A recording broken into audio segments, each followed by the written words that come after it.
안녕하십니까. 쿼크에서 빅뱅까지 9번째 강의입니다. 이번 강의의 제목은 시간과 공간이 어우러지다입니다. 20세기 들어서 시간과 공간에 대한 우리의 인식에 큰 변화가 있었습니다. 그 결과 등장한 것이 특수상대성과 일반상대성 이론입니다. 이번 강의에서는 특수상대성과 일반상대성이 무엇인지, 그리고 시간과 공간이 그로 인해서 어떻게 달라지게 되었는지 알아보도록 하겠습니다. 먼저 특수상대성 얘기로 시작을 해보겠습니다. 네, 특수상대성 얘기는 빛의 속력에 대한 얘기부터 시작을 해보겠습니다. 빛이 워낙 오랫동안 우리에게 친숙한 것이어서 이것이 굉장히 빨리 전달된다라는 것은 알고 있었습니다. 근데 그 속력을 이제 측정을 해볼 생각을 어, 근대에 와서 해보기 시작한 거죠. 그래서 갈릴레이 같은 사람은 조수하고 같이 이렇게 산 꼭대기에 올라가서 램프를 켜고 신호를 줘서 측정해 보려고 했는데, 결론은 그 방법으로는 빛의 속력이 너무 빨라서 잴 수 없다, 뭐 이러고 말았죠. 근데 그 후에 상당히 어느 정도 이렇게 맞는 이제 빛의 속력을 구한 거는 이제 레머라는 사람인데, 이게 이분은 그 목성의 위성이 발견된 이후에 이 목성의 위성을 꾸준히 관찰을 해서 보니까 이 위성이 이제 목성 주위를 돌면서 사라졌다 나타났다 이렇게 뒤로 숨으면 안 보이니까, 그러니까 그런 걸 보이는데, 그걸 이제 이 예측을 할 수 있겠죠. 근데 그 예측한 시간보다 이 관찰하는 시기에 따라서 어떤 때는 조금 빠르게 나타나거나 사라지고, 어떤 때는 또 더 늦게 나타나거나 사라지고, 이런 현상이 있었는데, 그러니까 이것을, 그러니까 관찰하는 지구가 이 지구상 궤도상의 어느 위치에 있느냐에 따라서 이 목성의 위성에서 반사된 빛이 오는데 진행해야 되는 거리가 달라지니까 그 차이로 인한 것일 것이다 라고 이제 예상을 했고, 그러니까 그것으로부터 이 빛의 속력이 어느 정도 돼야 된다 라는 걸 이제 이 추측을 했습니다. 근데 그 추측의 결과가 물론 이제 정확하게 맞지는 않지만 이 빛의 속력의 자릿수 정도는 이제 맞추는 정도로 정확하게 알 수 있었던 거죠. 그에 이것보다 약간 더 빛의 속력을 이제 조금 더 잘 알 수 있었던 거는 이 광행차 현상이라는 것을 이제 발견해서 알게 됐습니다. 이거는 이 지구가 공전을 할 때 이 공전하는 그 방향에 따라서 멀리 떨어져 있는 빛이 방향이 약간씩 이 별의 이 방향이 약간씩 달라진다라는 거고, 그 차이를 재면 결국 이 빛의 속력을, 그러니까 지구의 그 공전 속력하고 그 비를 통해서 이제 알 수 있다라는 거고, 이렇게 하면 조금 더 정확한 이제 빛의 속력을 알 수 있었던 거죠. 근데 빛의 속력에 대한 그 정확한 측정은 19세기에 와서 어느 정도 이루어지는데, 그래서 첫 번째 그 성공적인 실험이 이 그림에서 보여주는 이 피조라는 분이 이렇게 이 회전하는 톱니바퀴를 써서, 물론 상당히 먼 거리에 이제 빛이 있고, 이 나온 빛을 회전하는 톱니바퀴를 써서 이 빛이 지나갈 때 그 톱니 사이로 지나갔던 빛이 다시 반사돼서 돌아올 때 그 다음 칸의 톱니 사이로 이제 지나가도록 내가 톱니바퀴의 회전수를 이렇게 잘 맞추면 거리를 알고 갔다 왔다 걸리는 시간을 알 수 있으니까, 이런 방식으로 이제 빛의 속력을 측정을 했던 거죠. 그 후에 마이켈슨이라는 분이 이 팔면경이라 그래서 이렇게 이 그림에 보이는 이런 거울을 이용해서 조금 더 정확하게 이제 빛의 속력을 측정을 해서 현재 값하고 거의 비슷한 값들을 이제 얻을 수 있게 됐습니다. 근데 이 피조의 빛의 속력이 중요한 의미를 갖는 거는, 그러니까 이 빛의 속력이 측정이 성공하고 나서 몇 년 후에 이 맥스웰이 그 맥스웰 방정식을 완성하고 거기에 전자기파가 있다라는 걸 이제 밝혔고, 그 다음에 그 맥스웰 방정식으로부터 이 전자기파가 진행하는 속력을 계산할 수 있는데, 이게 이 공간이 진공이 가지고 있는 이 전기적 성질과 자기적 성질에 관련된 상수로 표현이 된다라는 걸 알았고, 그럼 전기적 성질, 자기적 성질 이렇게 측정이 돼 있으니까 그 값을 넣으면 이 빛이 진행하는, 그러니까 전자기파가 진행하는 속력을 계산을 할 수가 있습니다. 그래서 그 계산을 해봤더니 놀랍게도 그 몇 년 전에 측정했던 빛의 속력하고 거의 일치한다라는 것을 이제 발견을 했습니다. 그럼 당연히 뭐 여러분들도 아, 그럼 빛이 전자기파일 수 있겠구나 라고 생각을 했을 거고, 그래서 맥스웰은 이 빛도 전자기파의 일종이고, 전자기파는 그러니까 이제 그 굉장히 빠른 속력, 그러니까 여러분들 알고 있는 초속 30만 킬로미터의 속력으로 이제 진행한다, 이런 걸 이제 주장을 했던 거죠. 그래서 19세기 말에 가면 전자기 방정식, 그러니까 맥스웰 방정식이 다 확립이 되고, 이 전자기파의 존재에도 이제 실험으로 검증이 이제 되죠. 그런데 그러고 나서 보니까 이제 물리학자들에게 이제 새로운 고민거리가 생깁니다. 그 맥스웰 방정식이, 그러니까 그 전에 있던 그 뉴턴 역학의 체계, 그러니까 뉴턴 역학의 체계 중에서도 특히 그 소위 말하는 갈릴레이 상대성이라는 것과 이 맥스웰 방정식이 맞지 않는 구석이 있는 것 같이 보인다라는 거였습니다. 그래서 이거는 무슨 얘기냐면 갈릴레이 상대성이라고 하는 건 그러니까 이 한 관성 좌표계에서 어떤 실험이나 뭐 이렇게 관측을 하면 내가 그 관성 좌표계에 대해서 일정한 속력으로 움직이는 좌표계, 그러니까 그걸 이제 그 다른 관성 좌표계가 되겠죠. 그러니까 거기서 관찰해도 물리 법칙은 똑같고 뭐 이제 이 속도 이런 것만 조금 달라진다. 뭐 그 정도인데, 근데 이제 맥스웰 방정식이라고 하는 건 기본적으로 보면 이 전하와 전류가 전기장과 자기장을 만든다라고 돼 있는데, 그 중에 이제 전류라는 게 있죠. 근데 전류는 전하가 움직이는 겁니다.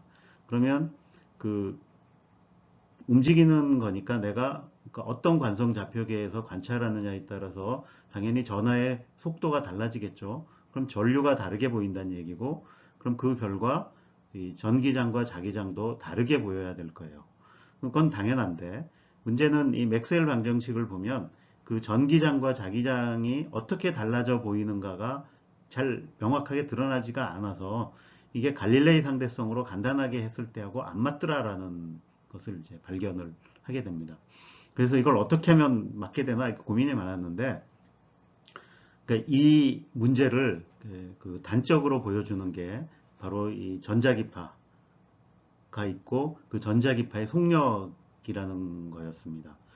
그래서 위에서 이제 그 빛도 전자기파다라는 사실도 밝혀졌으니까, 그리고 이게 빛의 속력이 이 이제 초속 30만 킬로미터로 이렇게 딱 정해져 있는데, 그럼 그 갈릴레이 상대성에 따르면 그 모든 속력이라고 하는 건 상대 속도라 그랬죠. 그래서 어느 그 관성계에서 관찰하느냐에 따라 달라지는데, 그러면 이 맥스웰 방정식에서 예측하는 빛의 속력이라고 하는 건 그냥 상수예요. 그럼 이 속력이라고 하는 것은 그럼 어느 그 관성계에서 관찰하게 되는 속력이냐라는 문제가 대두되죠. 그러니까 그럼 그 얘기는 또 무슨 얘기냐면 맥스웰 방정식은 그 관성계에서만 성립하는 이 법칙처럼 보인다라는 거죠. 이게. 근데 이게 이제 이게 어느 관성계에서의 속력이냐라는 문제는 우리가 이 다른 파동을 생각해 보면 약간의 답을 이제 얻을 수 있습니다. 예를 들어서 수면파를 생각해 봅시다. 그럼 수면파의 전파 속력이라고 하는 것이 있는데, 그 수면파의 전파 속력은 그러면 어떤 관성계에서 정의된 속력이냐? 예, 이거는 조금만 생각해 보면 답이 나오죠. 예, 수면파에는 매질이라는 것이 있습니다. 그러면 그 매질 물이죠. 그럼 그 물이 정지해 있는 특정한 관성계가 있습니다. 보통 우리가 얘기하는 소변파의 전파 속력이라고 하는 건 그러니까 그 매질이 정지해 있는 그 관성계에서의 속력이고, 내가 그 매질에 대해서 움직이고 있는 좌표계를 잡는다면 당연히 전파 속력도 거기에 맞춰서 달라질 겁니다. 자, 비슷한 얘기를 음파에 대해서도 할 수 있는데, 그 음파는 공기라는 매질이 있죠. 그래서 이 음파의 속력이라고 하는 것도 이 공기가 정지해 있는 관성계에서의 속력이 되는 거예요. 그래서 예를 들어서 바람이 분다 그러면, 예를 들어 바람이 초속 20m로 분다 그러면, 그러니까 내가 그 바람이 부는 상황에서 그 음파의 속력을 잰다면, 예를 들어 바람을 거슬러서 내가 속력을 잰다라고 하면은 어, 그 바람의 속력이 더해져서 음파의 속력이 바람의 속력만큼 더 빨리 도달하겠죠. 예, 그러니까 그렇게 이제 이 내가 보통 이 파동의 속력이라는 거가 보통은 매질이 있으면 그 매질의 정지계에서 정의된 속력이다라고 하면 이게 뭐 아무런 문제가 없습니다. 그러니까 그럼 그하고 마찬가지로 그럼 전자기파의 속력이라는 것도 그 맥스웰 방정식이 주는 그 상수라는 것이 그러면 전자기파에 매질이 있어서 그 매질이 정지한 계에서의 속력이다고 하면 되죠. 그럼 그 매질이 이제 근데 문제는 이제 눈에는 안 보인다라는 거죠. 뭐 눈에 안 보인다 그래서 큰 문제가 될 건 없습니다. 그러니까 음파의 매질은 공기도 눈에 안 보이잖아요. 그렇지만 우리가 이 공기가 음파의 매질이다라는 것을 확인할 수는 있습니다. 그건 아까 얘기한 대로 내가 바람이 이렇게 불고 있으면 그 바람의 방향에 대해서 나란한 방향과 수직 방향 또는 반대 방향으로 나란한 방향 등등에서 음파의 속력을 재보면 그거에 따라서 속력이 달라진다라는 것을 측정해내면 우리가 공기라는 것이 음파의 매질이구나라는 걸 이제 확인할 수 있겠죠. 그럼 그래서 이 마찬가지 실험을 전자기파에 대해서도 해보면 되는 거죠. 그래서 이 전자기파에 매질이 있으면 그 매질에 대해서 우리가 상대적으로 움직이면서 빛의 속력을 재면 달라질 것이다. 그래서 얼마나 달라지느냐 이것을 이제 재보면 이런 그 빛의 매질이 존재한다는 걸 확인할 수 있고 그러면 우리가 이제 뭐 그 갈릴레이 상대성하고 맥스웰 방정식이 충돌하는 걸 어느 정도 해결할 수 이제 있겠죠. 예, 그래서 이런 실험을 실제로 해보려고 하게 됩니다. 그래서 당시에 그 전자기파의 매질을 가정을 하고 에테르라고 이름도 붙여놨습니다. 그래서 이 에테르가 존재한다라는 걸 증명하기 위해서 이 그 에테르 바람에 대해서 그러니까 상대적으로 이 빛의 속력이 바뀐다라는 것을 이제 측정을 해서 확인해 보려고 하는 실험에 도전한 사람이 바로 마이켈슨입니다. 그러니까 먼저 이 매질이 만약에 이게 존재한다면 이 매질은 우리 우주 공간을 가득 채우고 있어야 됩니다. 왜냐하면 일상에서 지구에서도 뭐 빛을 볼 수 있다라는 건 그걸 전달하는 매질이 존재한다는 얘기고, 그다음에 낮에 태양이 이제 밝게 비춘다라고 하는 거는 적어도 태양계는 이 에테르로 가득 차 있다라는 거고, 그다음에 별빛이 보인다라는 걸로 봐서는 우주 전체가 이제 이 에테르로 가득 차 있어야 되는 거죠. 그럼 그 안에서 그냥 에테르 바람이 불어만 주면 되는데 뭐 에테르 바람이 안 불어도 거꾸로 에테르 그 매질은 가만히 있어도 내가 움직이면 또 되죠. 그래서 내가 움직이는 방법이 뭐냐? 그거는 이제 굉장히 빠른 속력으로 움직여야 되는데 우리가 이용할 수 있는 속력 중에서 가장 빠른 속력이 뭘까요? 예, 지구의 공전입니다. 그래서 지구가 이렇게 태양 주위를 공전할 때 이때 이 공전 속력이 이 초속 30km 정도니까 이게 아마 우리가 그때 당시에 이제 얻을 수 있는 가장 빠른 속력이었고, 그럼 결국 지구가 이 지금 요 위치에 있을 때하고 요 위치에 있을 때 에테르가 뭐 정지해 있든 어느 방향으로 바람이 불든 간에 속도의 차이가 나겠죠. 그러면 요 위치에 있을 때의 이 빛의 속력, 그러니까 그것도 이제 어느 방향으로 재느냐에 따라 달라질 텐데, 하고 같은 방향을 지구가 6개월 후에 반대편에 갔을 때 이제 그 차이하고 차이가 나면 우리가 이제 에테르의 존재를 증명했다라고 볼 수 있는 거죠. 근데 이 증명을 하려면 이제 어려운 점은 뭐냐면 빛의 속력이 뭐 음파나 수면파 이런 거하고는 비교가 안 될 정도로 너무 빠르다라는 거죠. 초속 30만 킬로미터예요. 근데 이 지구 공전 속력이 빠르다고는 하지만 초속 30km죠. 만분의 1이란 얘기죠. 그럼 우리가 이 실험을 성공을 하려면 빛의 속력을 만분의 1 이상으로 정확하게 측정을 해야만 가능하다는 얘기입니다. 자, 빛의 속력을 이 정도 정밀도로 측정할 수 있을까요? 예. 그래서 이걸 측정하기 위해서 이 마이켈슨이라는 분이 이 마이켈슨 간섭계라는 것을 이제 만들어냅니다. 여러분들 이 그림에 있는 게 이제 그 마이켈슨 간섭계 사진이고, 보면 이게 이제 이 옆에 대충 그려놓은 게 있죠. 그래서 이거는 이 한쪽에서 광원에서 나온 빛을 이 거울에 반사시켜서 이 중간에 이제 반투명 거울이 있어서 이렇게 한쪽은 반은 일로 가고 이렇게 반은 절로 가고 하는 식으로 해서 다시 반사되어서 돌아온 거를 이쪽에서 이제 관측을 하는 거죠. 그래서 그 관측을 하는데 이 간섭 현상을 이용해서 그 간섭 무늬를 보면 아주 작은 차이, 그러니까 굉장히 정밀하게 이제 이 속도 차이를 측정할 수 있었던 거죠.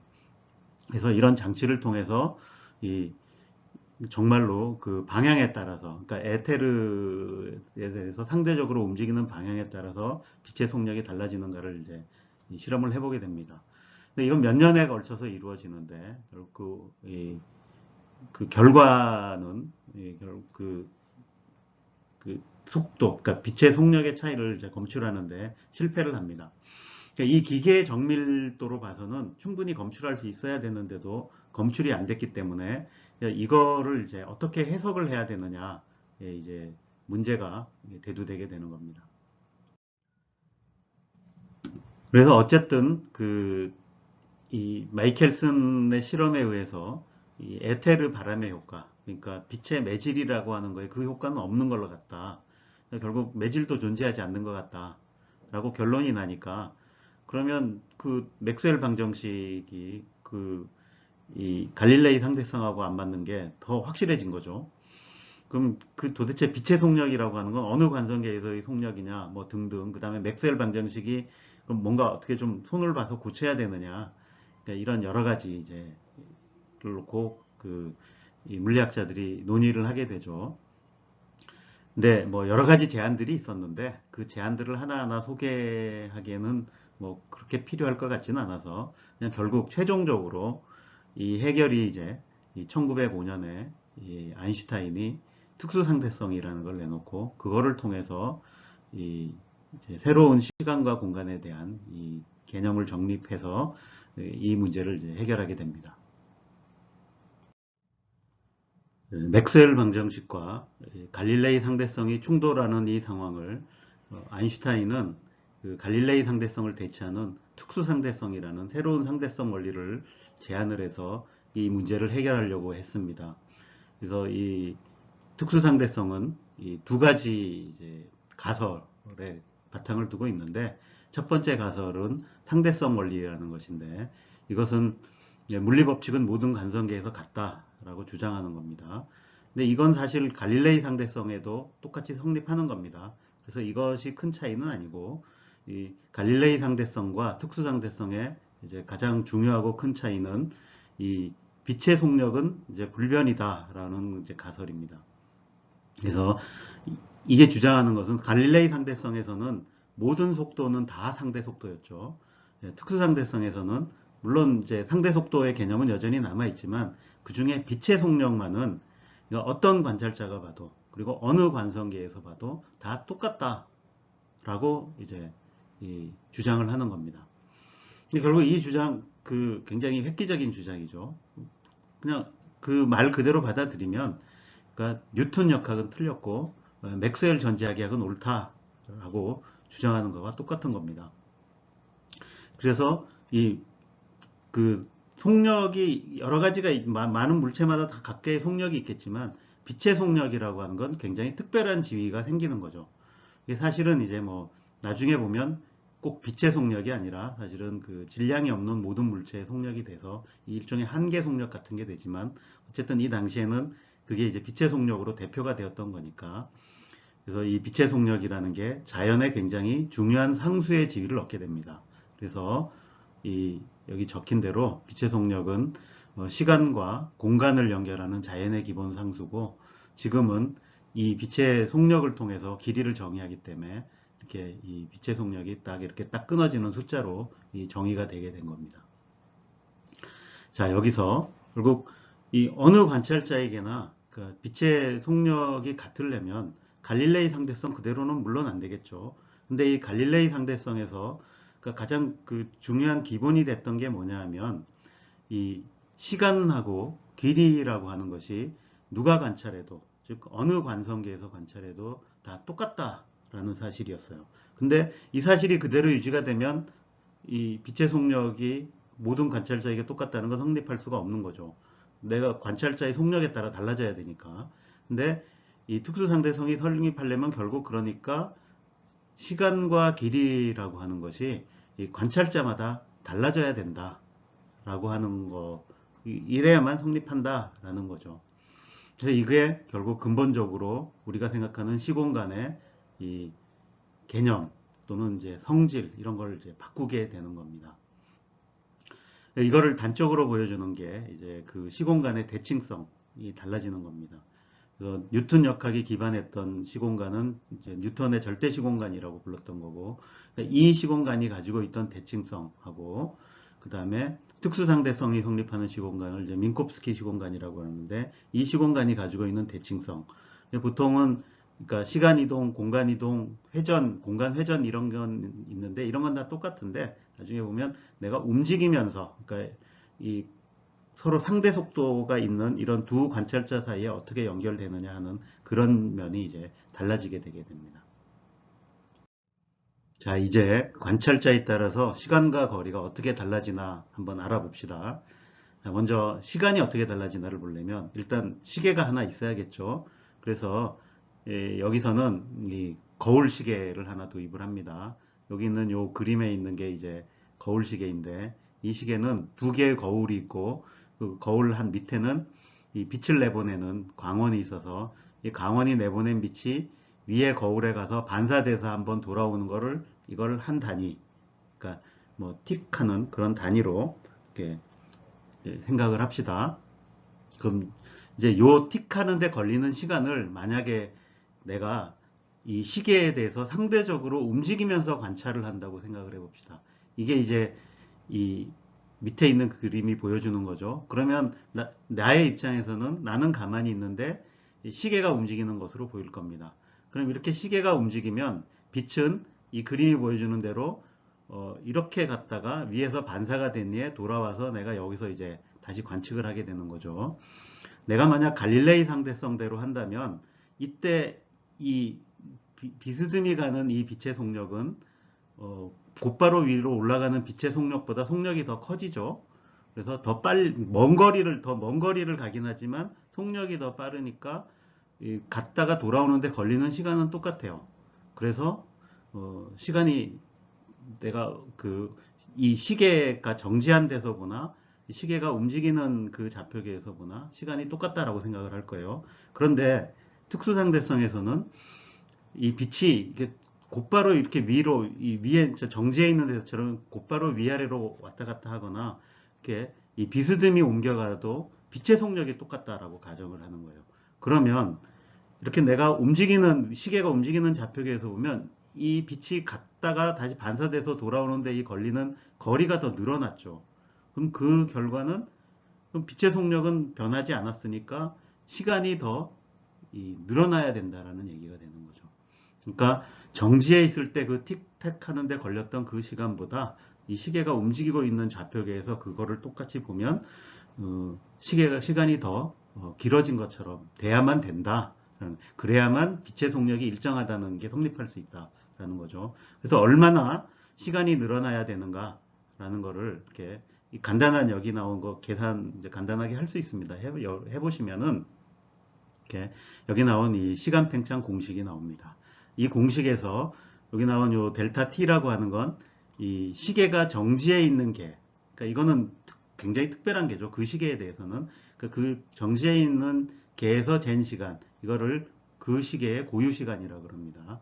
근데 그거에 대해서 그 시계가 움직이고 있는 좌표계에서 보는 시간, 재는 시간은 여기에 감마라고 붙여놓은 이 인자만큼 더 늘어난다라는 거고, 그 감마 인자는 이렇게 주어지니까, 그러니까 결국 이게 상대 속도에 따라 달라지죠. 그래서 이 속력이 빛의 속력에 점점 가까이 가면 굉장히 커지겠죠. 그래서 시간이 굉장히 달라진다라는 걸 이제 알 수 있는 거죠. 그래서 이게 항상 내가 시계가 움직이는 그 좌표계에서 보면 정지해 있던 시계가 재는 시간보다 내가 이렇게 보는 시간은 더 길어진다. 이거를 그래서 시간 팽창이라고 부릅니다.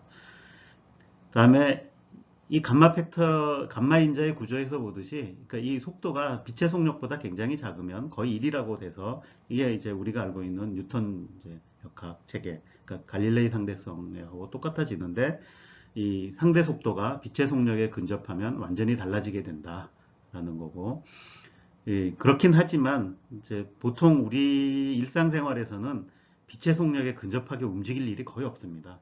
그래서 이게 굉장히 뭐 혁신적인 생각이긴 하지만 일상에서 이거를 이렇게 이 실험으로 확인한다라는 건 그렇게 간단치는 않은 거죠. 이런 걸 볼 일이 거의 없는 거죠, 이제.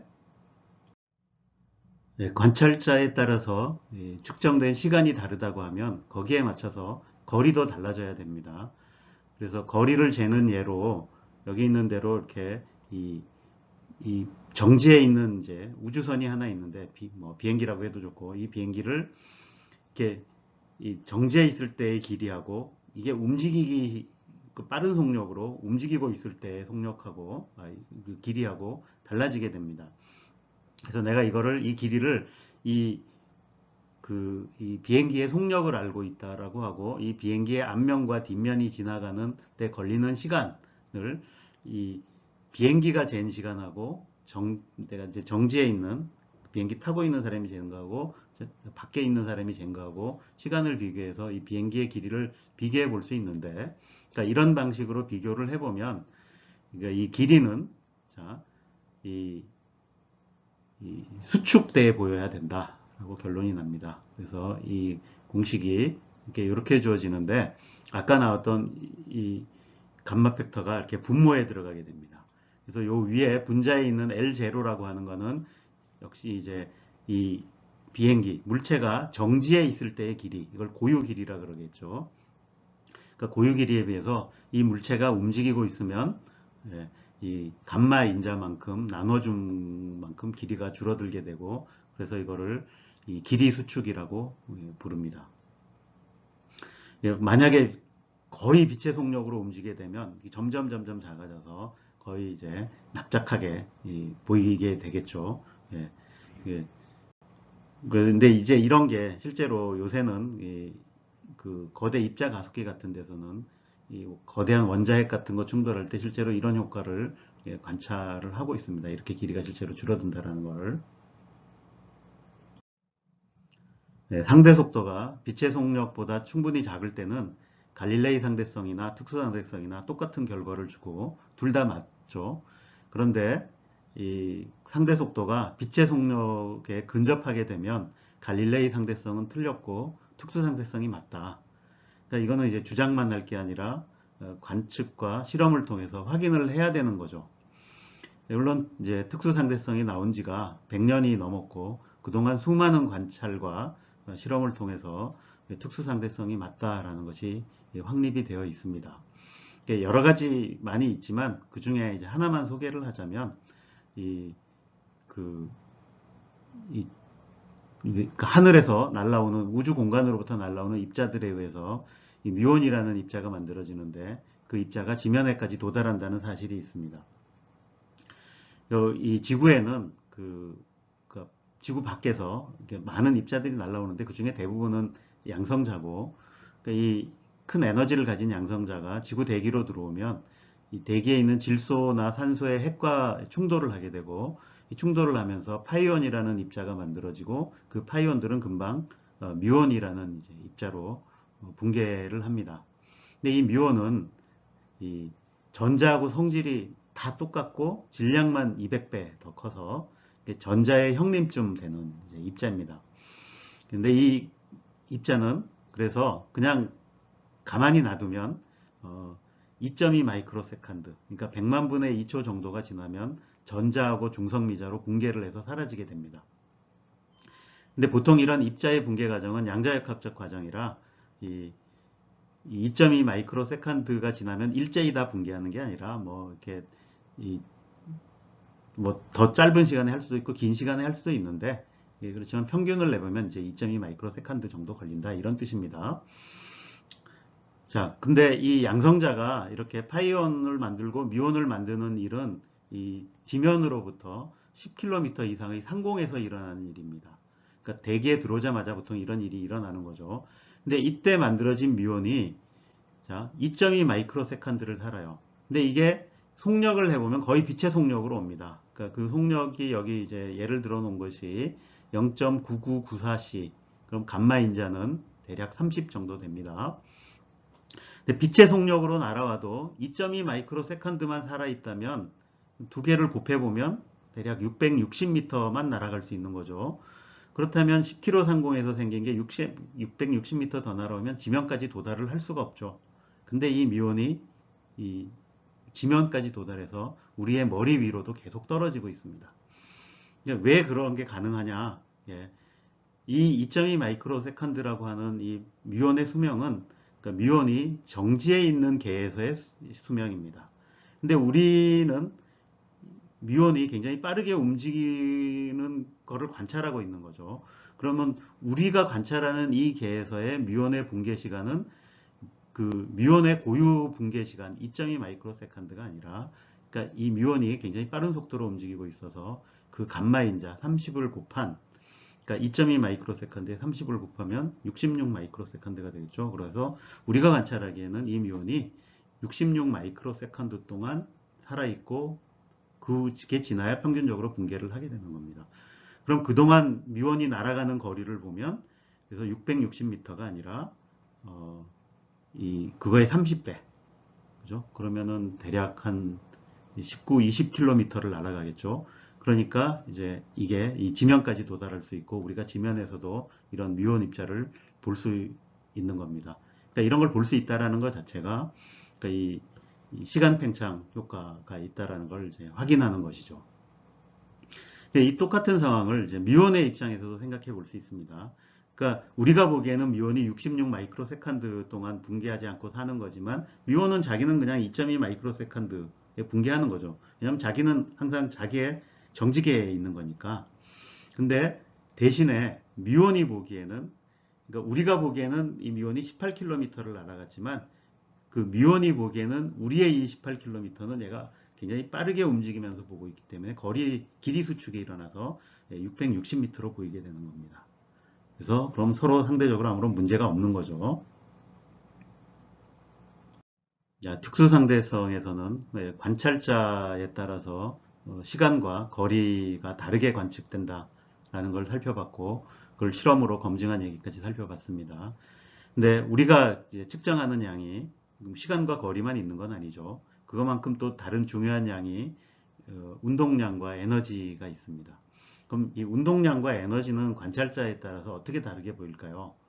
그러니까 이거를 약간의 이제 수식을 써서 보일 수 있는데, 이 강의에서는 수식은 쓰지 않으니까 그냥 결과만을 이제 알려드리도록 하겠습니다.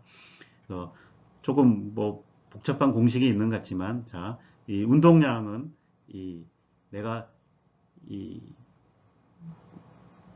내가 관찰하는 그 계에서 이 속도 V로 움직이고 있는 물체의 운동량은 이렇게 관측이 됩니다. 그러면 뉴턴 역학에서는 그냥 mv 요것만 있었는데 그거를 이렇게 감마 인자를 곱해줘야 됩니다. 그러면 속력이 커지면 커질수록 이제 빛의 속력에 가까이 가면 그냥 mv가 아니라 그거보다 훨씬 더 크게 되는 거죠. 자, 그 다음에 더 중요하고 재미있는 사실은 이제 에너지에 대한 표현입니다. 이거는 우리가 뉴턴 역학에서 운동 에너지 알고 있죠. 그러니까 운동량을 가지고 속력이 빨라지면 운동 에너지를 가지는데 2분의 1 mv 제곱 이렇게 됐었잖아요. 근데 특수상대성에서는 이게 2분의 1 mv 제곱 이렇게 주어지는 게 아니라 요 식으로 주어지게 됩니다. 이걸 물론 유도할 수 있는데, 여기 보면 재미있는 게, 자, 분모에 있는 거, 이렇게 보면 이거는 이제 감마 팩터라는 걸 알 수 있죠. 운동량하고 똑같은데, 이 분자에 있는 게 mc 제곱입니다. 그러니까 질량하고 관계가 있는 거죠. 내가 이 에너지를 이 속력이 빛의 속력보다 충분히 작다라고 했을 때, 그러니까 V가 0으로 가는 상황으로 생각을 해보면, 여기서 V를 0으로 만들어도, 그러니까 뉴턴 역학에서는 그럼 운동 에너지는 자동으로 0이 됐는데, 여기서는 운동 에너지가 0으로 가도 뭔가 남는 게 있죠. 여기서 V를 0으로 하면 E는 MC 제곱이 남습니다. 이게 그 유명한 아인슈타인의 공식이죠. 그래서 이거는 이제 그 뉴턴 역학하고 큰 차이죠. 그러니까 움직이지 않아도 질량이 있다라는 것 자체로 얘가 에너지를 가지고 있다. 그래서 물질의 질량 자체가 에너지의 근원이다라는 새로운 통찰을 준 겁니다. 근데 이게 그 물질의 질량 자체가 에너지다라는 것 때문에 그걸 거꾸로 생각하면 어떻게 생각할 수 있냐면, 그러면 내가 에너지로부터 물질을 만들어낼 수도 있겠구나 라는 생각을 할 수 있죠. 그래서 요 그 에너지가 이렇게 써진다는 것으로부터 물질과 에너지가 서로 전환될 가능성이 있어요. 근데 실제로 저걸 이제 실험을 해보면 20세기에 이런 실험을 굉장히 많이 해봤어요. 그랬더니 실제로 저게 가능하다. 그래서 이 물질은, 그 전까지는 물질이라고 하는 거는 한번 존재하면 영원히 존재해야 되는 그런 거였는데, 물질이라는 것 자체도 에너지로부터 만들어질 수 있다라는 거를 이제 알게 된 거죠. 이거야말로 이제 특수상대성이 가져온 굉장히 놀라운 새로운 통찰인 거죠.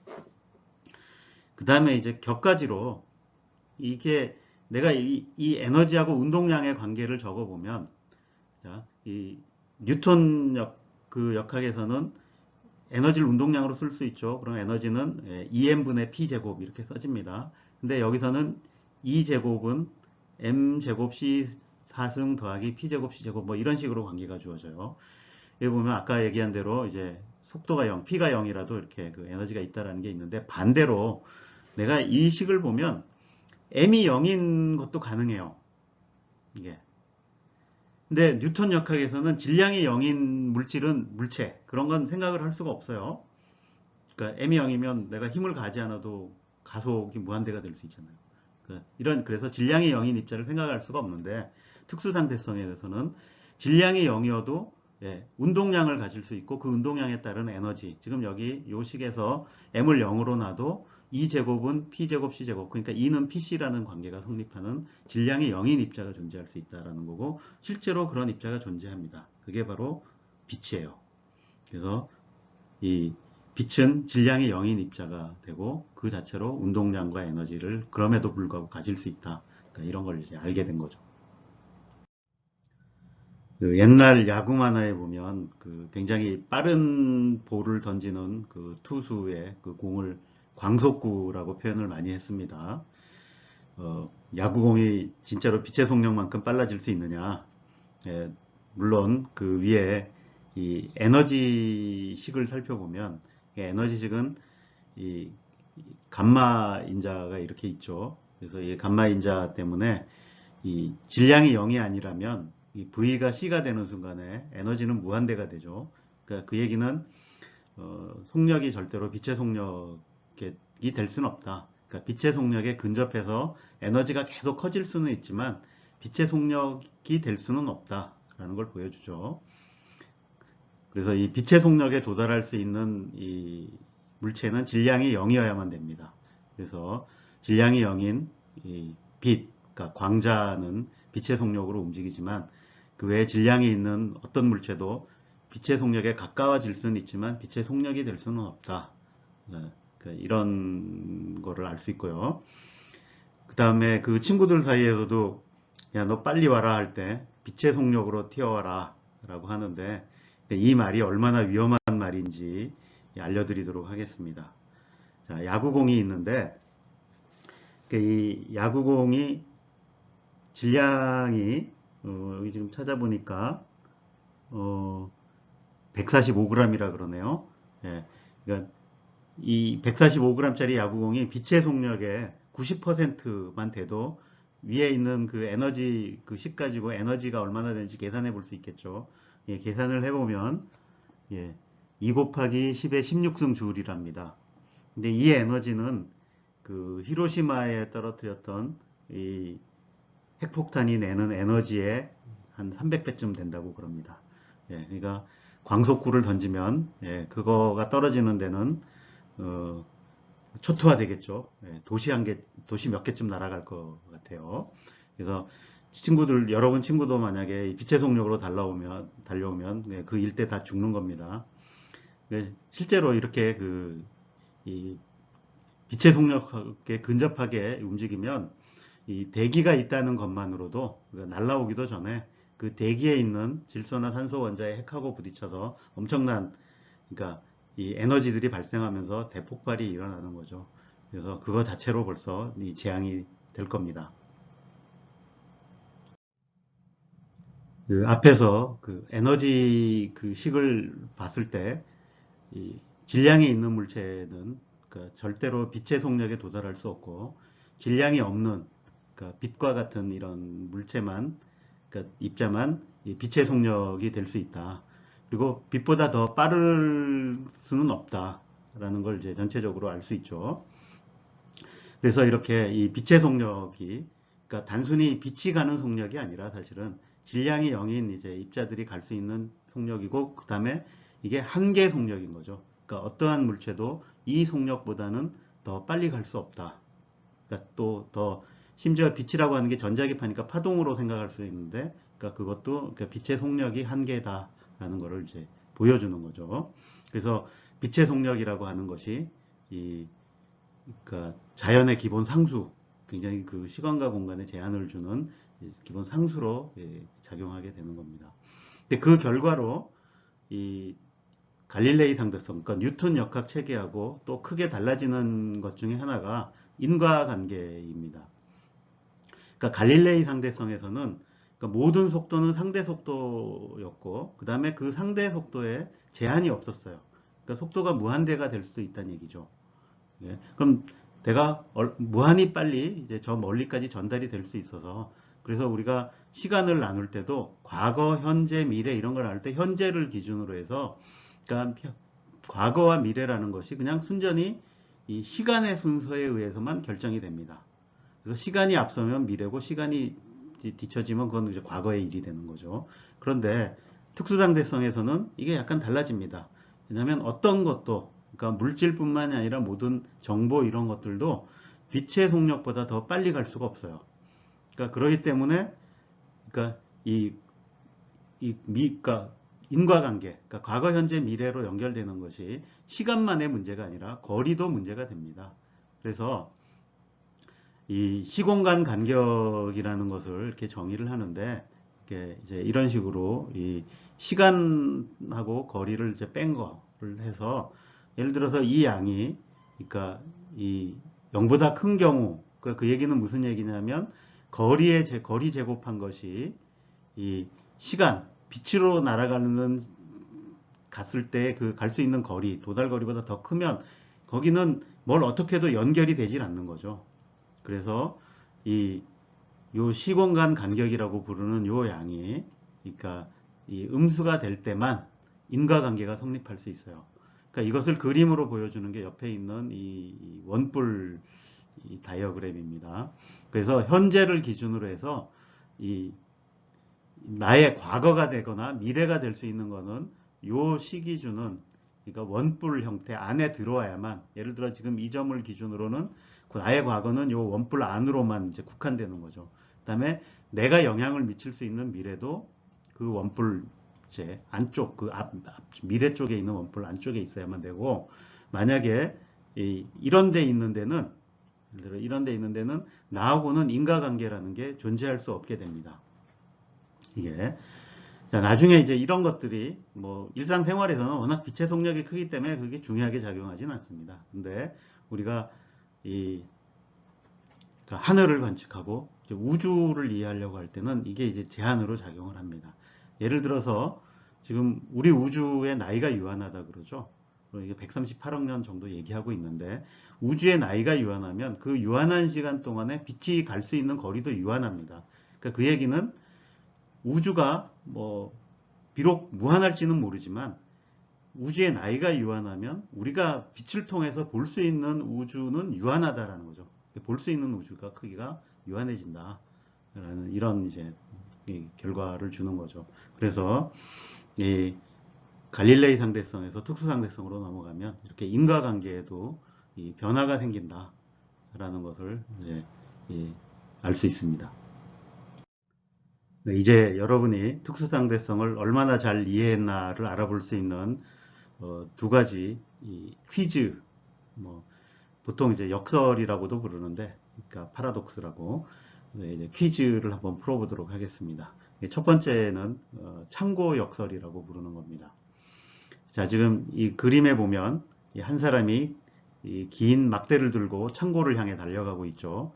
그래서 이 막대의 길이는, 그러니까 정지 상태에서 10m, 이 막대, 길이의 막대를 들고 길이가 5m인 창고로 달려가고 있습니다. 자, 이거를 이제 두 사람이 관측을 하는데, 한 사람은 이 막대를 든 사람이고 또 한 사람은 정지한 사람이죠. 자, 근데 이 사람이 이제 엄청나게 빠른 속력, 감마 인자가 2 정도 되는 이런 속력으로 달려간다고 해보면, 자, 이걸 두 관찰자의 입장에서 한번 봅시다. 이 밖에 정지해 있는 이 관찰자 입장에서는 이 사람이 감마 인자가 2인 엄청난 속력으로 달려가고 있으니까 막대의 길이도 5m로 보이죠. 예, 그리고 창고에는 정지해 있으니까 창고는 그냥 5m로 보일 거예요. 그러면 이 막대가 창고 안에 완전히 쏙 들어갈 수 있죠. 예, 이렇게 보입니다.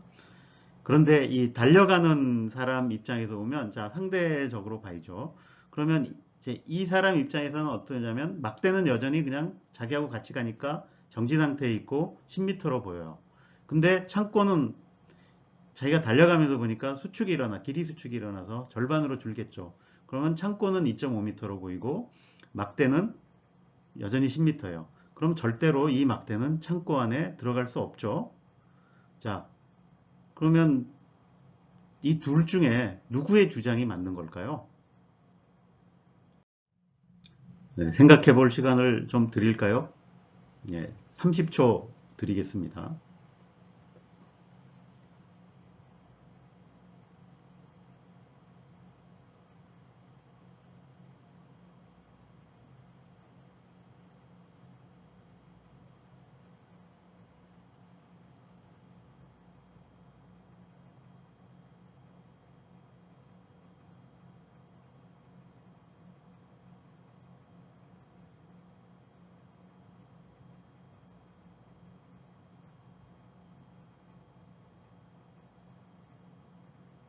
네, 답 나왔습니까?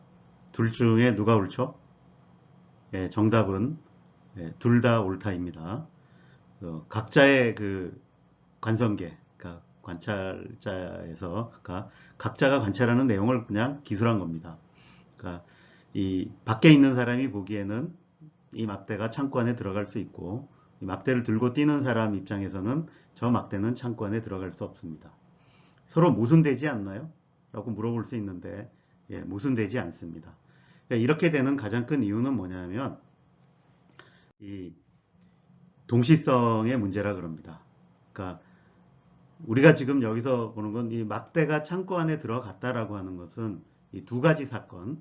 그러니까 한 사건은 뭐냐면 이 막대 앞쪽이 창고 앞쪽 저쪽 뒷면하고 닿는 그 사건이 있고, 또 하나의 사건은 이 막대 맨 끝이 창고의 입구에 닿는 그 두 사건이 있는데, 그러니까 이 두 사건이 이 밖에 있는 관찰자 입장에서는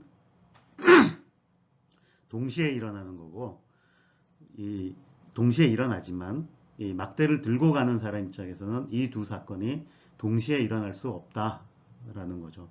이게 각자가 재는 시간과 거리가 다르기 때문에 이제 이런 일이 일어나는 겁니다. 그래서 그러니까 갈릴레이 상대성에서는 동시에 일어난다는 게 굉장히 이제 단순했는데, 그러니까 누가 관찰해도 동시에 일어나는 건 모든 사람에게 다 동시에였는데, 특수상대성에서는 두 사건이 동시에 일어난다는 것이 관찰자에 좌우된다라는 걸 보여주는 예입니다.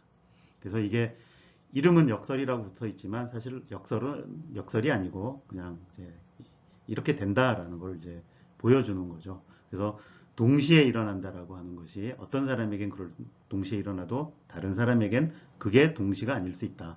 지금 이 경우에는 이제 막대 앞쪽이 저 끝 창고 뒤쪽하고 닿는 거하고, 이 막대 뒤끝쪽이 이 창고 입구하고 닿는 것이 이 막대를 들고 뛰는 사람에게는 절대로 동시에 일어날 수 없는 사건이다라는 걸 보여주는 겁니다. 사실 특수상대성을 처음 접했을 때 어려운 것 중에 하나가 이 상대성을 이해하는 겁니다. 자, 시간 팽창에 대해서도 생각을 해보면, 자, 두 사람이 있다고 쳐봐요. 그러면 두 사람이 서로 상대적으로 움직이면, 자, 내가 보기에는 저 사람의 시간이 더 이제 팽창돼서 나타나는 걸로 보이죠. 근데 그럼 반대쪽에 있는 사람은 보면 내가 재는 시간보다 그 사람이 재는 게 더 이 시간이 팽창돼서 보이면 이거 서로 모순 아니냐라고 이제 생각하기 쉽습니다. 그런데 그러니까 내가 재는 저 사람의 시간이라고 하는 건 저 사람이 가지고 있는 고유 시계에서 틱택 하는 거를 재는 겁니다.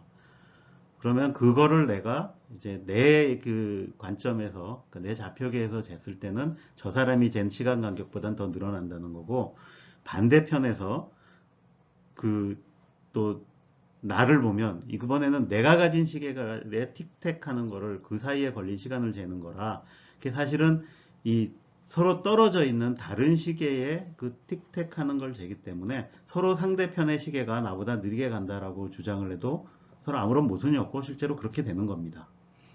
이게 당장에 조금 들어도 또 헷갈릴 수 있는데, 하여튼 잘 찬찬히 생각해 보시면, 그러니까 서로 다른 걸 비교하고 있기 때문에, 그러니까 이제 내 시계하고 저 상대편 시계를 비교하면은 뭐 완전히 그러니까 따로따로 얘기가 가는 거고, 그래서 그러니까 한 사람의 시계를 놓고 이제 얘기를 해야만 그때 이제 정지된, 그러니까 고유 시간과 내가 보는 팽창된 시간, 이렇게 이제 얘기가 되는 겁니다.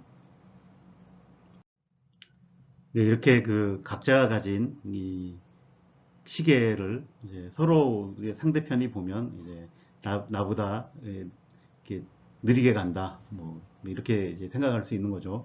근데 우리가 가진 시계 중에는 노화라는 시계도 있습니다. 그러니까 시간이 가면 몸이 늙는 거죠. 예, 그래서 이것 때문에 이런 시계를 가지고 이제 보면 이 조금 진짜 이거는 막 역설 같은, 그 들어도 좀 어렵고 헷갈리는 이 역설이 하나 있는데, 이게 바로 쌍둥이 역설이라는 겁니다. 자, 먼저 이제 얘기를 펼쳐보죠. 어, 이 앨리스하고 밥이라는 이제 쌍둥이 남매가 있어요.